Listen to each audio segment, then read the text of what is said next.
Estás escuchando una producción de Lowpod.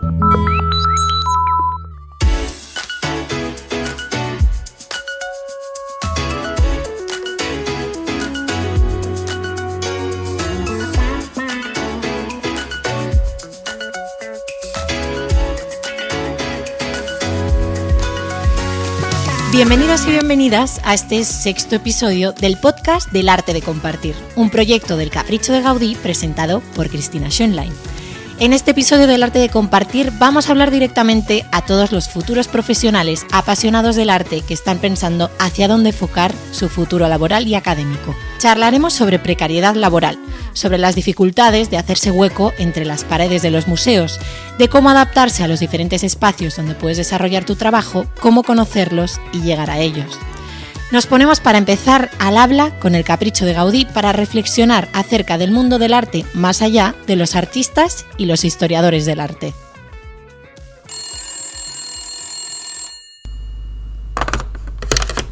El Capricho de Gaudí, ¿la tiene Mario? Hola Mario, encantada de tenerte otra vez por aquí. ¿Qué tienes que contarme sobre el episodio de hoy?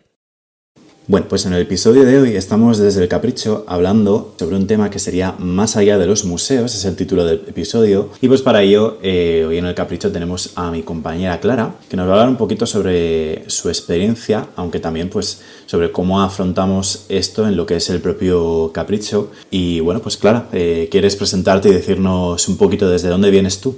Buenos días, Mario. Soy Clara y llevo trabajando aquí en el Capricho 2 años. Yo estudié guía, asistencia e información turística. Lo que pasa es que no he tenido otras experiencias fuera del Capricho dentro de este mundillo. Vale, bueno, aún así yo creo que sí que podrás darnos un poquito de luz sobre la pregunta que te voy a hacer, y es que como tú precisamente tienes esta formación en turismo, no sé si crees que todo el mundo debería tener este tipo de formación e incluso que todos los perfiles deban ser de este tipo, o crees también de valor que haya diferentes tipos de currículum en lo que es un museo. Yo creo que es un poco flexible y que cuantos más perfiles haya, mejor. También me parece que cuanto más relacionado puedan estar, mucho mejor. Por ejemplo, yo estudié guía y ahí te dan un poco las herramientas como para hablar al público, pero por ejemplo, historiadores, que aquí hay un montón, también está bastante relacionado. Al final, el saber un poco la historia o historia del arte o cosas que puedan estar relacionadas con el turismo y con lo que estás enseñando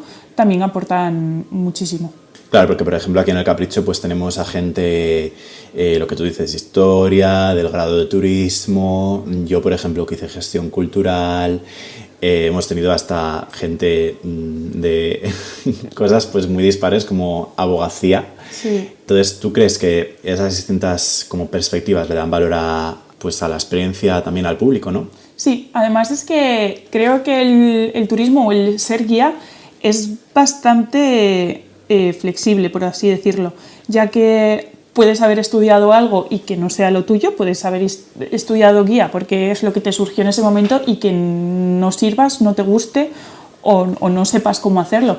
Mientras que hay gente, como dices, que no han tenido nada que ver con historia, ni historia del arte, ni con turismo y que lo ha sabido sacar adelante. Al final se trata un poco de las habilidades de cada uno. Si tú tienes ganas y crees que puedes hacerlo, pues adelante. Muy bien, bueno, en este caso también quiero hablar de ti en concreto, porque bueno, yo le voy a contar a los espectadores algo que igual no saben de ti, y es que tú, antes de trabajar en el Capricho, has trabajado en una importantísima cadena heladera de Cantabria, no vamos a decir su nombre, rima con Magma. ¿Crees que eso también te ayuda a desempeñar tu trabajo actual como mediadora cultural de un museo? Yo creo que sí. Al final no tiene nada que ver lo que haces en un sitio con otro, pero sí que está el factor común de tener que tratar con gente, el estar constantemente con gente nueva, el estar repitiendo constantemente lo mismo, y yo creo que eso sí que me dio un poco la experiencia de tener paciencia, por supuesto, y de saber comunicarme con los demás. Entonces, todo el mundo de la cadena heladera Magma, que sepan que tienen las puertas abiertas en el Capricho de Gaudí, ¿vale? Nada, por último, ¿algún consejo que tengas para gente que quiera trabajar en el mundo de la cultura y el arte? Por ejemplo, igual gente que pueda estar desmotivada porque dice, ay, yo es que he estudiado chapa y pintura, ¿cómo voy a trabajar yo en un museo? Bueno, pues algo que les puedas decir a esa gente. Creo que lo principal es querer y ponerle un poco de empeño, porque no sabes cómo te va a salir, pero el coger el correo electrónico y tu currículum y enviar mensajes a diferentes museos, pues eso ya es un paso. Y si te cogen, pues es otro. Y mismamente se me ha ocurrido el ejemplo de Chapa y Pintura, pero yo podría hablar de que en el Capricho hacemos un montón de talleres. Oye, gente manitas y así apañada, hace falta siempre. O sea, que es que Exacto. Yo también opino que nunca sabes qué tipo de perfiles van a buscar en una institución, empresa en general, ¿no? Pero más en concreto con los museos. Es eso, es un mundo yo creo que tan versátil. Es que es eso, es tener las ganas. Tú vas, te presentas, ves cómo funcionan las cosas y diferentes museos tendrán pues eso, su parte de manualidades, otros tendrán solamente el tener que hablar, el saberte una historia y saber, por ejemplo, sobre pintura, pero es que otros no. Nada, pues yo creo que así lo tenemos. Ha sido un placer, Clara. Yo creo que también además esta perspectiva, estos consejos ayudarán a gente. Así que pues por eso te agradezco y pues vuelve cuando quieras. Que además, aunque no quieras volver, yo sé dónde vives, sé dónde trabajas.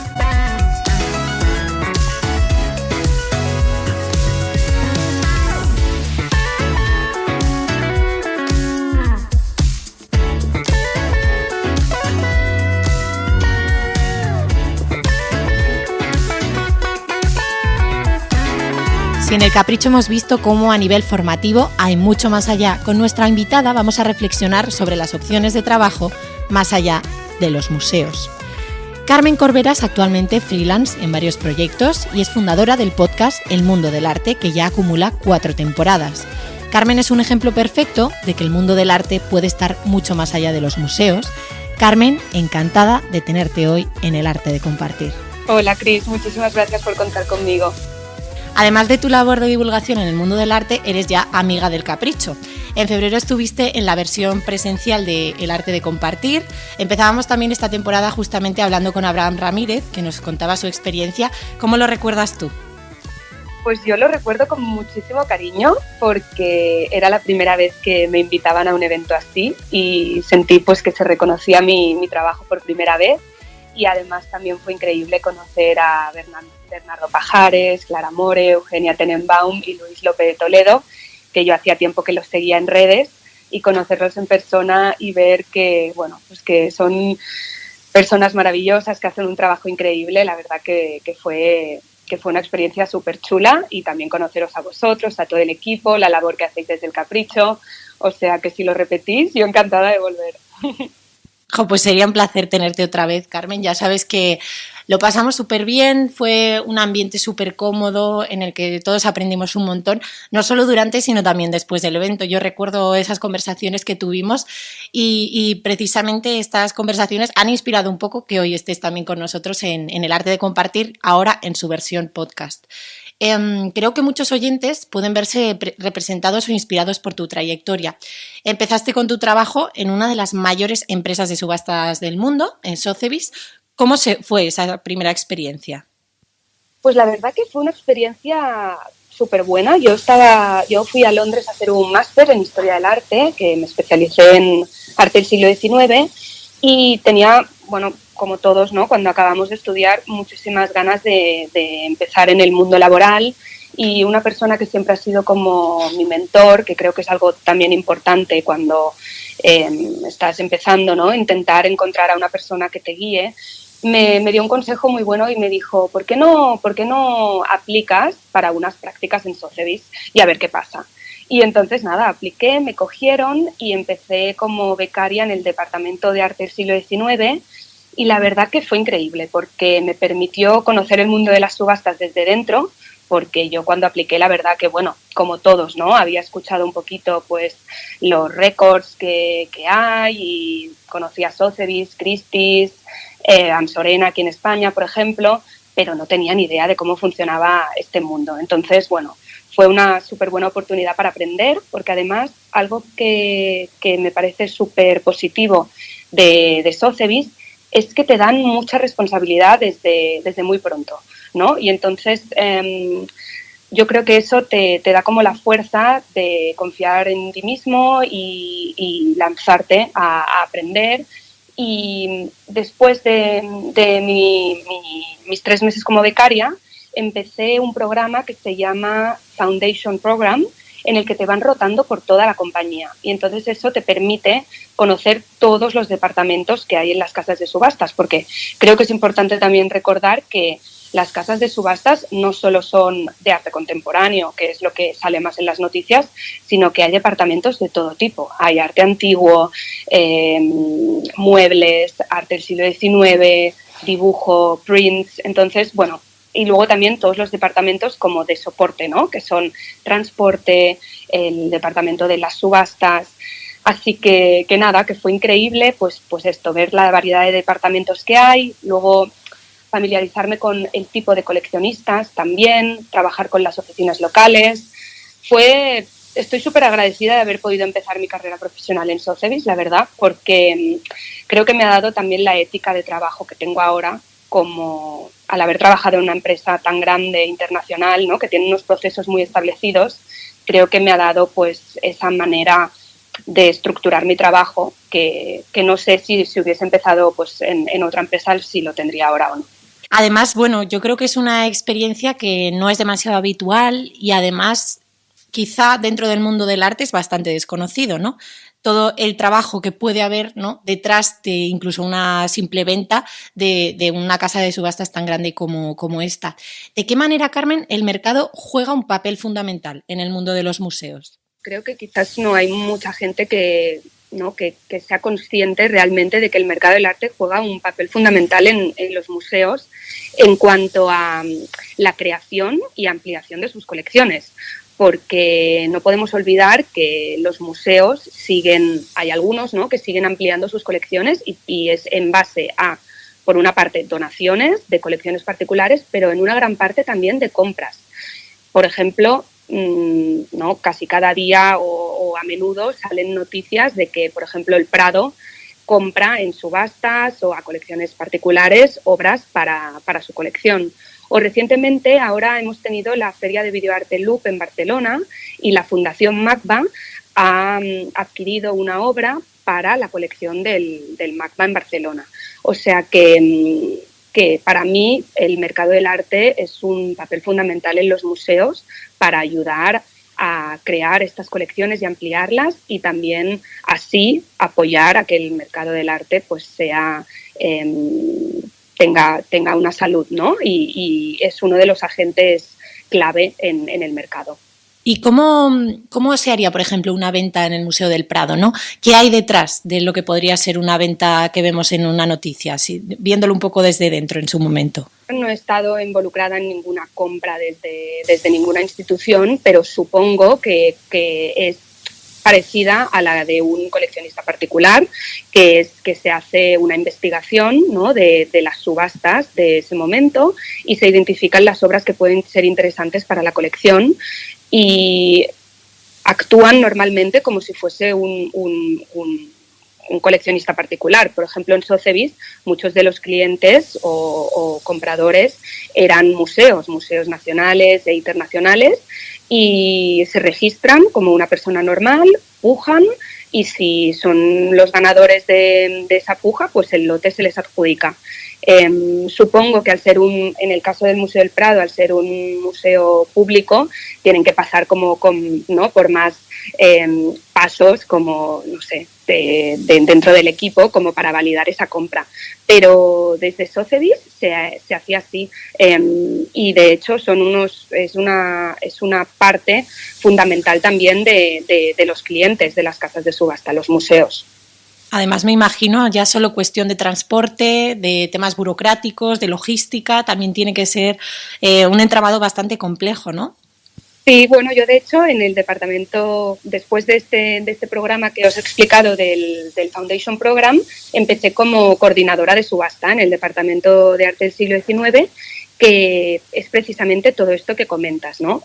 A veces en las casas de subasta solo se ve la venta, pero hay muchísimo más allá, tanto pre-subasta como post-subasta. Entonces yo estaba en el apartado de la pre-subasta y hacíamos todo el tema de las condiciones de subasta, que significa las comisiones que se le aplica a la propiedad, se establece el precio de salida y el precio de reserva de la pieza, se cataloga y también se hace el transporte, porque teníamos relación con oficinas locales, ¿no? Pues por ejemplo Madrid, Viena, y entonces claro, esa pieza se tenía que transportar a Londres y pues hacer una shipping quote, ¿no? Cuánto le iba a costar a la propiedad traerlo.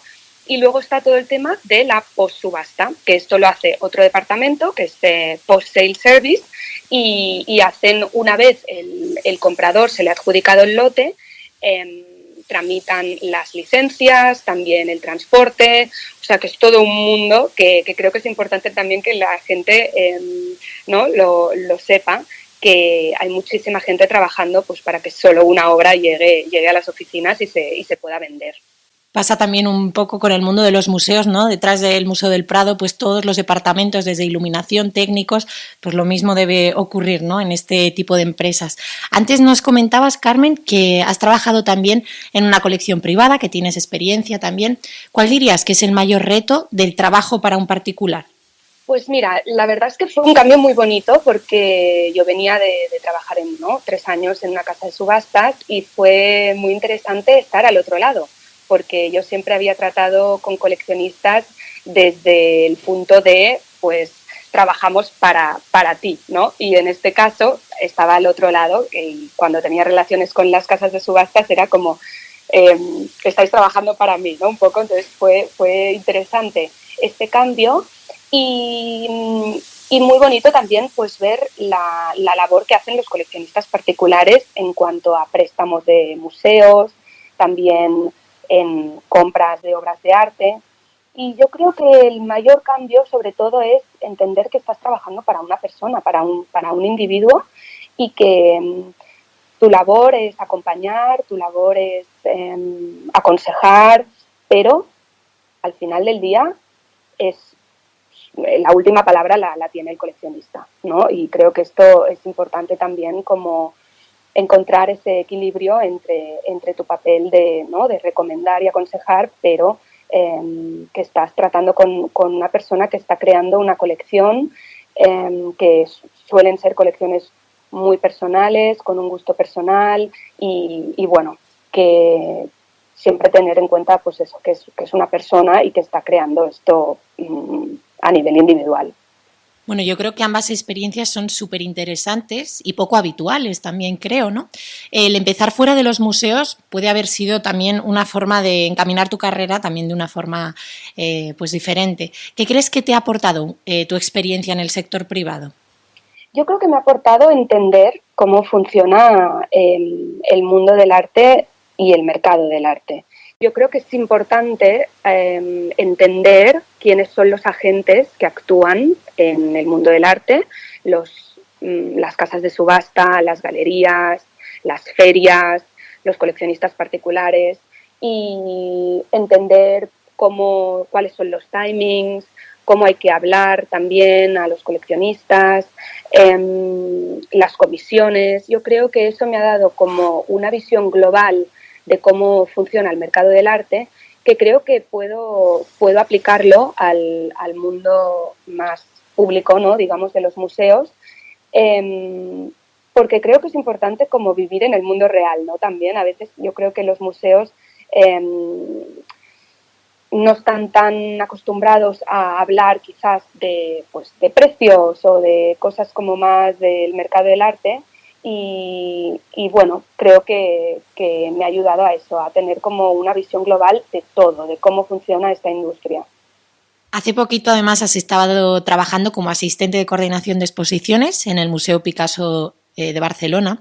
¿Cuál ha sido ese cambio al introducirte ahora directamente en los museos? Imagino que has notado, ¿no?, la diferencia. No, la verdad es que ha sido chulísimo, porque yo tenía muchísimas ganas de trabajar en un museo, en una institución, porque a pesar de que me encanta el mercado del arte y he aprendido muchísimo, y creo que es esencial ¿no?, que exista este mercado en el mundo del arte, para mí era pues esto muy importante también tener la experiencia de trabajar en una institución pública, y el montaje de exposiciones siempre es algo que me ha llamado muchísimo la atención, la coordinación sobre todo de las exposiciones. Yo he tenido la suerte de estar como asistente de coordinación en el Museo Picasso para la exposición Miró Picasso, que se hace en el Museo Picasso y en la Fundación Miró a la vez. O sea, es una exposición en 2 sedes y bueno, la verdad es que ha sido súper interesante porque como en la casa de subastas, lo que os he explicado, que hay muchísima gente que trabaja para que una subasta sea posible, lo mismo pasa en los museos. Y creo que son unas profesiones que no son muy conocidas, pero creo que son importantes de poner en valor, porque sin el Departamento de Coordinación de Exposiciones, una exposición no podría llevarse a cabo. En el caso de la exposición Miro Picasso, por ejemplo, es un proyecto que se empezó a gestar hace unos 5 años, cuando, ¿no?, se empieza la idea entre los directores de las instituciones, con las comisarias, y entonces empieza la rueda de que las comisarias entregan la lista de obras, luego hay que pedir los préstamos a las instituciones públicas o a los coleccionistas particulares con las hojas de préstamo, y luego una vez ya tienes, ¿no?, el ok y han accedido a prestarla a la exposición, hay que hacer todo el transporte, el seguro, el montaje de las obras una vez llegan a la institución, la gráfica, las cartelas, o sea que al final es muy diferente porque es una institución pública y estás haciendo una exposición, pero como en el mundo de las subastas es todo el tema de la coordinación y hacer que eso sea posible. Vamos, se ve, ¿no?, la complejidad que tienen todas las exposiciones, además viendo un poco que incluso eso, los colores de una exposición, cómo pueden variar y cómo pueden elegirse. Desde el propio color de la sala de la exposición ya es un entramado complejo, ¿no?, de decisiones que se tienen que tomar. Totalmente, o sea, yo creo que es esto, es importante, y ahora también supongo que lo hablaremos con el tema del podcast, ¿no? Pero para mí es importante divulgar sobre estas profesiones, y porque son clave en el mundo del arte. Sin la coordinación, sin las comisarias, sin la gráfica, sin las personas que hacen el catálogo, no se podrían hacer estas exposiciones, y a veces me da la sensación, y me ha pasado a mí también a nivel personal, que vas a una exposición y dices, ¡ay, qué chulo, qué bonito, qué interesante, cómo me gusta!, pero no eres consciente realmente de todo el trabajo previo que hay y de todos los pasos que hay que seguir para llegar hasta ahí. Desde luego. Y yo quería preguntarte ahora, ya hemos visto un poco unas pinceladas, ¿no?, de tu experiencia, además de estas diferentes experiencias también en el sector privado y en el sector público. ¿Cuál es el mayor reto y el mayor consejo para encontrar trabajo en el mundo del arte? La gran pregunta. Pues mira, yo como consejos, un consejo que a mí me dieron muy pronto y que lo intento seguir aún, es cuidar a tus contactos. Es decir,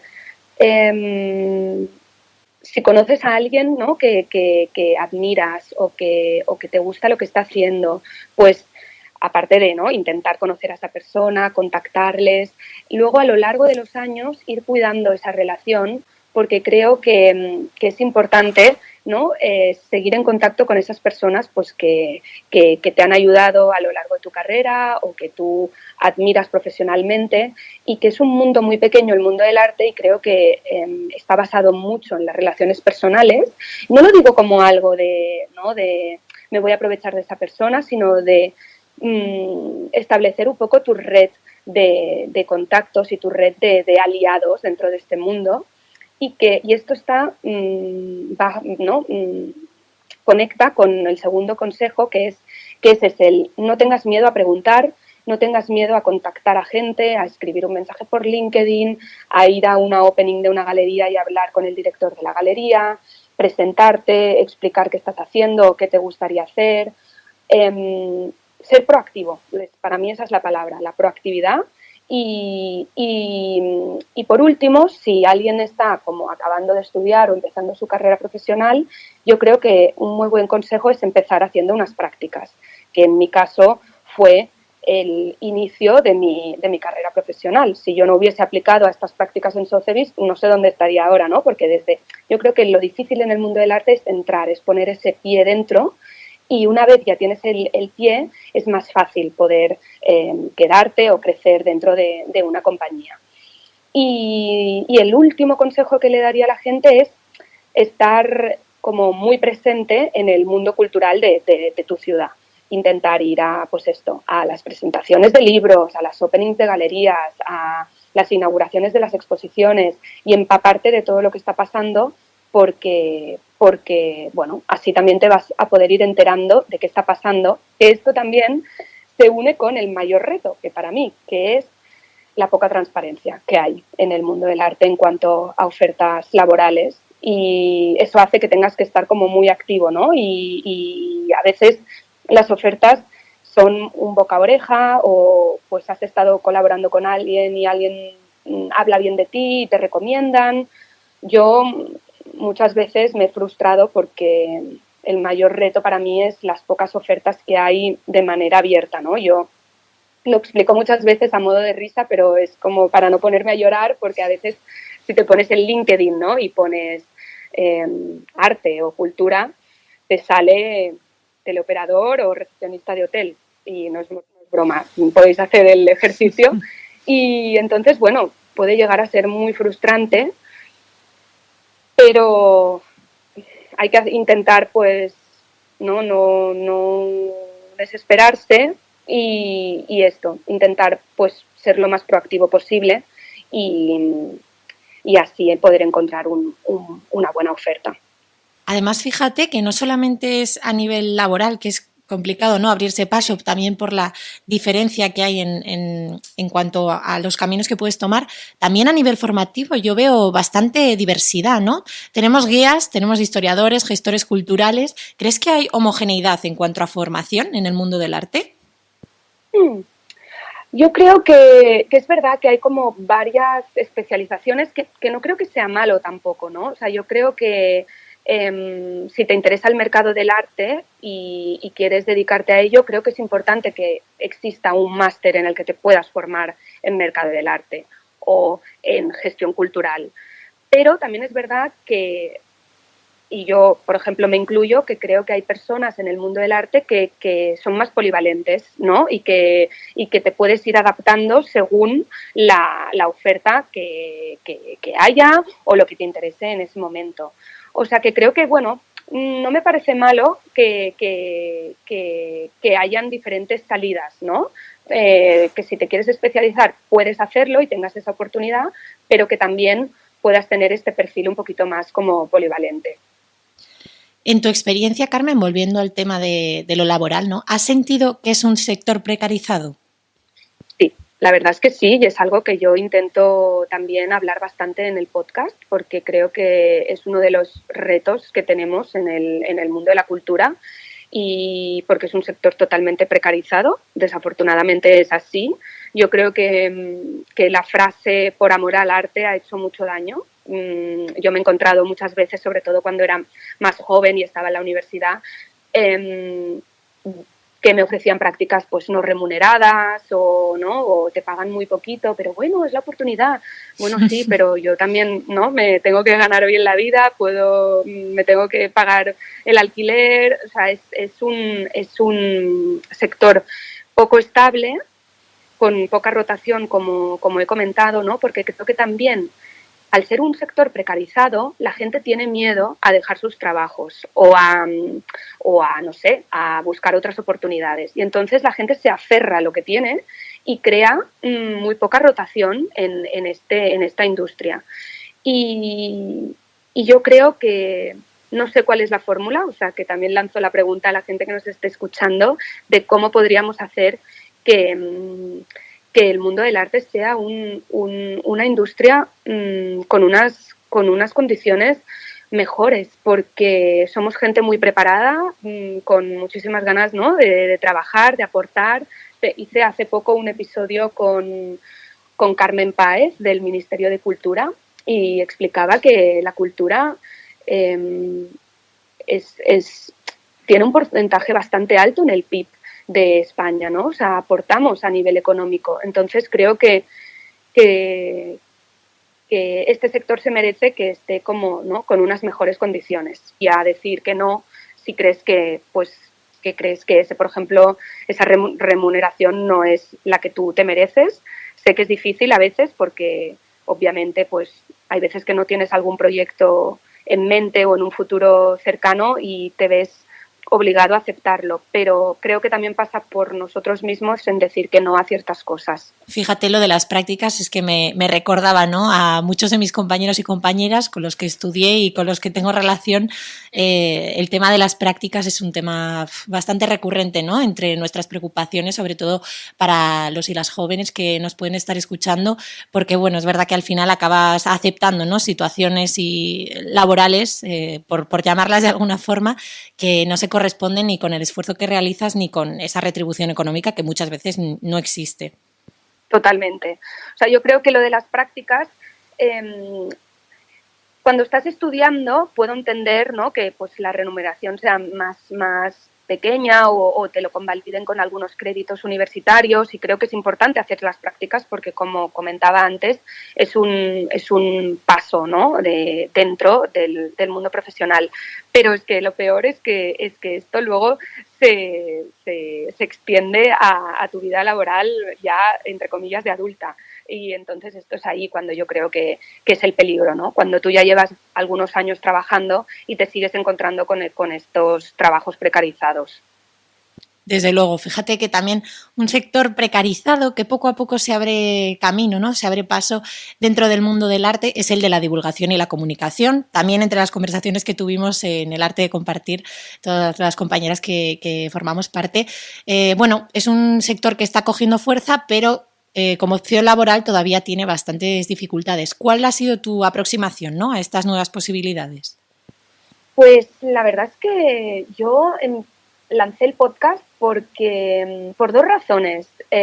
Una, porque a mi alrededor veía que a mucha gente le interesaba el mundo del arte, cómo funciona, cuáles son los agentes que intervienen, pero la gente tenía como miedo a hacer preguntas básicas, como, ay Carmen, pero ¿cómo funciona una subasta? Pero si quiero comprar, ¿cómo lo hago? O ¿puedo comprar en una galería o en una feria? ¿No? Preguntas como, entre comillas, básicas, pero que la gente le daba como miedo a preguntar. Y entonces vi que ahí había un interés y que yo escucho muchísimos podcasts y me encanta el formato desde hace ya muchos años. Ahora todo el mundo está haciendo podcast, pero yo cuando vivía en Londres empecé a escuchar podcast y un día me dije a mí misma, si alguien hace este podcast antes que yo, me voy a enfadar muchísimo conmigo misma por no haberme atrevido a hacerlo, y entonces fue como, venga, va, lo tengo que hacer yo. Y luego también, y aquí soy muy sincera, también lo hice para una oportunidad para mí para seguir haciendo networking y conocer a más gente dentro del mundo del arte, ¿no? Pensé que era bastante más eficiente enviarle un correo o escribir a alguien y proponerle una conversación y grabar un episodio de un podcast que pedirle de hacer un café. Pensaba que era una manera más interesante de conocer a gente, de conocer sus experiencias y de seguir aprendiendo. Y me vi inmersa en este mundo de la divulgación que yo, la verdad es que nunca me lo había planteado. Y con eso también me ha llevado al mundo de Instagram, ¿no?, más de las redes sociales, que no negaré que a veces se me hace un poco difícil porque es un mundo duro también, que tienes que ponerle muchísimo trabajo, muchísimas horas, que a veces no tiene el resultado que esperabas, ¿no?, con el tema de seguidores o de que compartan tu contenido, pero a la vez también es algo muy bonito y no sé, que es como cada pequeño, ¿no?, cada seguidor suma y te sientes que estás aportando, que creen en tu proyecto, y poco a poco vas llegando a más gente y se va expandiendo, ¿no?, lo que haces. Y bueno, me lo tomo con muchísima paciencia, que esto es algo que también lo hago para mí, y si luego llega más gente mejor, pero siempre me intento recordar esto a mí misma, ¿no?, de por qué lo estoy haciendo, y es porque creo que es un formato y una información que no existía antes y que me apetece poder compartirlo con la gente que esté interesada. También tiene muchísimas posibilidades, ¿no? Porque al final tú puedes tener tu teléfono móvil, puedes comprarte unos micros de solapa, puedes es mucho más fácil, ¿no?, acceder a ir creando esos nuevos contenidos y también a democratizar un poco, ¿no?, el conocimiento también que llega a través de las redes. Totalmente. A mí algo que me encanta de los podcasts es que no te tiene por qué costar dinero, ¿no? Y como dices tú, con tu ordenador, con un micro, puedes crear contenido y llegar a muchísima más gente. Yo a veces me sigue gente que pienso, wow, ¿cómo han llegado hasta aquí, no? No podría llegar a esta audiencia sin el podcast y Instagram. O sea que yo creo que la divulgación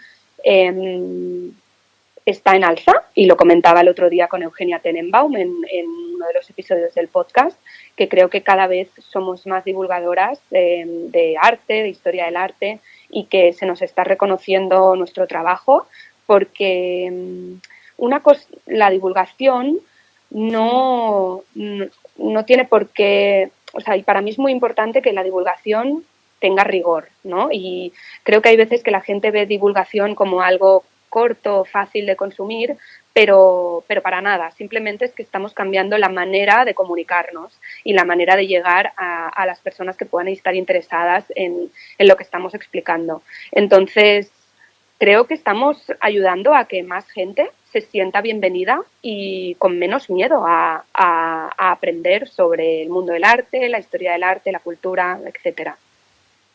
Y además, bueno, hemos comentado durante todo el episodio lo que hay detrás, ¿no?, del mercado del arte, del mundo de los museos. Detrás de la divulgación también hay muchas horas de trabajo, mucho esfuerzo, lo que decías, mucha investigación previa, ¿no? Muchísima, la verdad. Un día tendré que hacer un vídeo o algo de un día conmigo preparando un episodio de podcast, porque claro, hay que primero pensar en los temas, ¿no?, en los temas que pueden ser interesantes y que te interesen a ti. Después contactar con todas estas personas y que acepten la invitación al podcast. Preparar todas las preguntas y hacer la investigación del invitado. Grabarlo, editarlo, colgarlo, hacer ¿no?, el marketing de ese episodio. O sea que es muchísimo trabajo, pero bueno, la verdad es que a medida que vas haciendo vas aprendiendo, ¿no?, y vas también optimizando pues los recursos y ves qué temas funcionan, qué invitados funcionan mejor, y así también pues vas adaptándote un poco también a tu audiencia. Además, bueno, creo que algo muy interesante, ¿no?, de lo que has comentado es el tema de la proactividad, precisamente pues siendo tan fácil, entre comillas, acceder, ¿no?, a crear esos contenidos divulgativos. Yo animaría a todas, las personas jóvenes especialmente, pero en general todos los amantes del arte, que además de esa investigación, pues sí que se animen, ¿no?, a abrir nuevos proyectos y a iniciar pues caminos propios dentro del mundo. Mira, para mí algo que estoy súper contenta de haberlo hecho es de haberme atrevido a lanzar el podcast, porque yo llevaba muchísimos años con la idea y no me atrevía porque me daba vergüenza, me daba miedo que iba a pensar la gente. Y si algo he aprendido con el mundo del arte es que no hay que esperar a que sea perfecto la idea que tengas o el proyecto que quieras lanzar. Obviamente hay que prepararlo bien, hay que ponerle muchísimas horas, hay que investigar, ¿no? Pero nunca va a haber el momento perfecto para lanzarlo, ni nunca vas a sentirte, yo creo, 100% preparado o preparada para hacerlo. Entonces, como dices tú, si crees en tu idea y crees que estás aportando valor, hazlo, porque al final ¿no?, las opiniones vendrán, y si tú estás seguro de lo que estás haciendo, pues creo que hay que lanzarse a la piscina. Bueno, quiero ponerle nombres y apellidos al podcast, que es El Mundo del Arte, que para que corran todos nuestros oyentes a escucharlo, que también creas un contenido súper diferente y súper diverso en realidad, como es el propio mundo del arte. ¿Qué dirías que has aprendido con el podcast del Mundo del Arte? Pues mira, he aprendido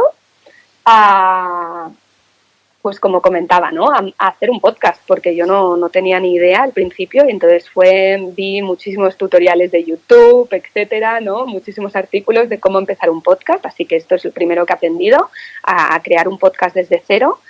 Lo segundo es lo que decía, he aprendido a ser como más buena conmigo misma y decir, creo en mí y lo lanzo y voy a por ello.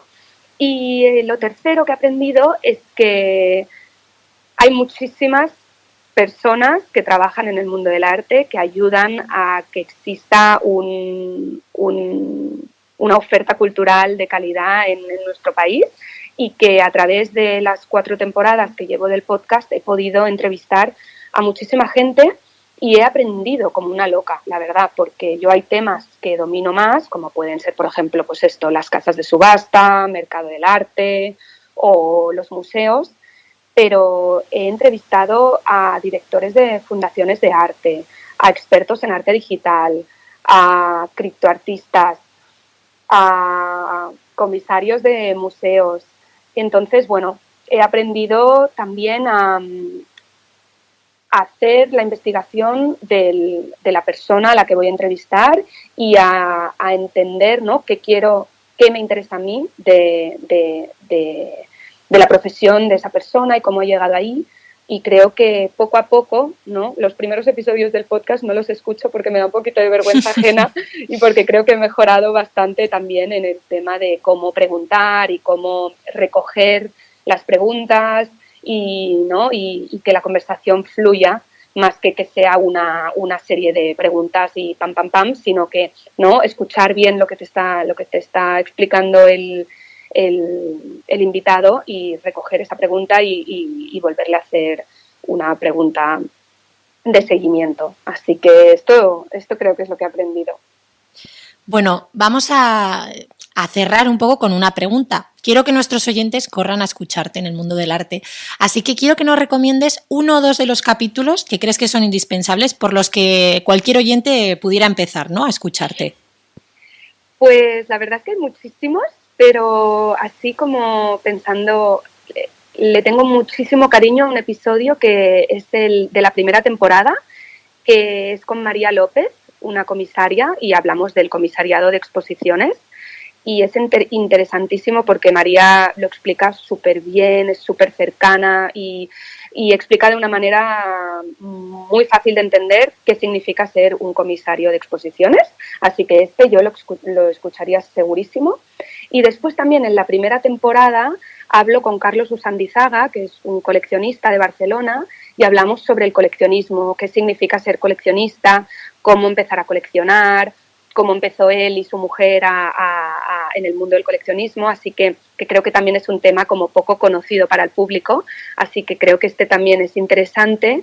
Y para acabar, uno más reciente es de esta última temporada y es con Eugenia Tenenbaum, que hablamos sobre la perspectiva de género, de la historia del arte en perspectiva de género, que para mí fue uno de los episodios en los que más he aprendido. Y Eugenia fue súper generosa con todo su conocimiento y creo que es un muy buen episodio como para iniciarse en el estudio de la historia del arte en perspectiva de género, así que si hay alguien que le interesa, lo tienen que escuchar seguro también. Bueno, pues apuntamos, Carmen, tus recomendaciones. Ha sido un placer escucharte y además creo que es un episodio muy inspirador, sobre todo para la gente que está buscando, ¿no?, su camino dentro del mundo del arte, que quiere dedicarse a este mundo pero no sabe por dónde empezar. Yo, bueno, como consejo, ¿no?, que espero que estés de acuerdo, ya me darás alguna otra clave, diría de seguir luchando cada día, ¿no?, por abrirte camino, de iniciar tus propios proyectos si es que tienes ganas, de perderle el miedo, ¿no?, a hablar con gente nueva, a encontrar ahí tu entrada, ¿no?, a los sitios y iniciar los proyectos que quiera cada persona, ¿no?, porque hay un hueco y bueno, poco a poco se puede ir abriendo. Totalmente de acuerdo con todo lo que has dicho y que somos la nueva generación, que tiene que haber esta nueva generación de personas que se dedican al mundo del arte y que, bueno, con paciencia, con muchas ganas y que esperemos que en los años que vienen pues las condiciones mejoren y poco a poco entre todos pues hagamos del mundo del arte pues también un sector más transparente y nada, que estoy aquí para cualquier duda o si quieren comentar algo, yo encantadísima de responder a todo lo que quieran. Pues muchísimas gracias, Carmen. Nos despedimos de nuestros oyentes del Arte de Compartir. Muchísimas gracias.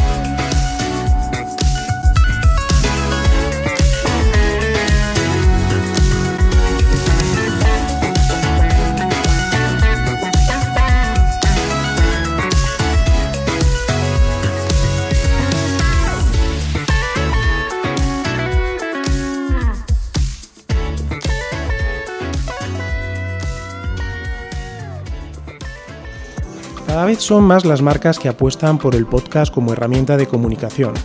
Pero, ¿qué ventajas tiene? Con un podcast le hablas al oído a tu cliente, estableciendo una conexión más directa, cercana y emocional. Un espacio de diálogo que crea comunidad. Aumenta también el recuerdo de tu marca y tu credibilidad. En Lowpod te queremos ayudar.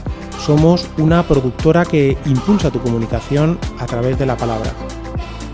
Para más información visita nuestra web lowpod.es o escríbenos a contacto@lowpod.es. Apuesta por el podcast, apuesta por Lowpod.